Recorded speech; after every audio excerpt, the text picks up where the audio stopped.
A gentlewoman leads the doctor to see Lady Macbeth sleepwalking. She holds a candle and then starts to rub her hands like she's washing them.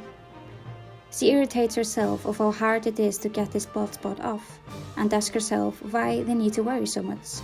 No one can lay the guilt on them. But despite that, she worries if her hands will never be clean again.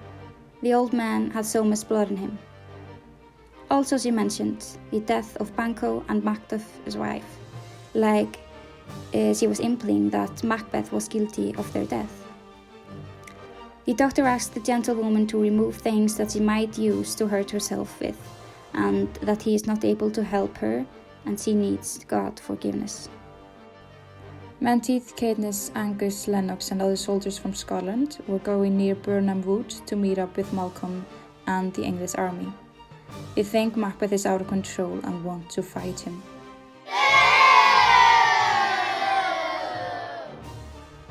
Macbeth was with the doctor when a servant enters the room and lets him know that the English army is on their way to fight him. Macbeth puts his armor on and was ready. Then he asked the doctor how his wife was doing. He told him that she couldn't sleep because of endless visions. Macbeth asked him to cure his wife, and also he asked desperately if he could figure out what was wrong with his country, and if he knows any drug that would purge the English army from Scotland. The doctor told Macbeth to prepare for war. Malcolm, Macduff, Old Siward and his son, as well as other soldiers from England, were united with soldiers from Scotland near the Burnham Wood.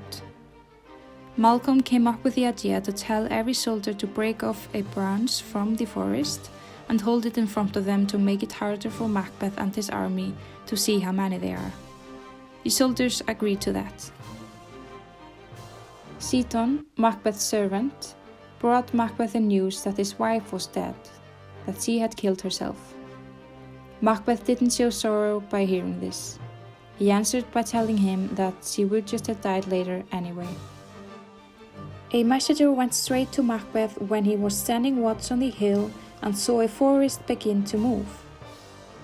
Macbeth was angry hearing this news because it matches the vision he got when he visited the witches. The vision was that Macbeth would never be defeated until a forest actually moves up to his castle. Malcolm, Old Siward, Macduff and their army were getting closer to Macbeth's castle, and Macduff told Old Siward that he and his son would lead the first battle. Macbeth wonders where the man is who isn't born from a woman, which is another vision he got from visiting the witches, that no man born from a woman can hurt him. Young Siward enters. Macbeth wasn't afraid of him and killed him with much confidence. Macduff heard the noise from Macbeth's and young Siward fight and cased the sound to find Macbeth. Macbeth and Macduff meet. Macbeth told Macduff he had already killed his family and Macduff shouldn't waste his time on him, because his life can't be ended from anybody born from a woman. Macbeth told Macbeth that he wasn't born from a woman, he was born by cesarean section. They started fighting.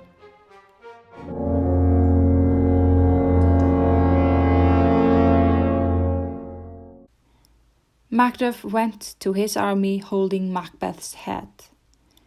He told them that they are now free from this disaster, and Malcolm is now King of Scotland.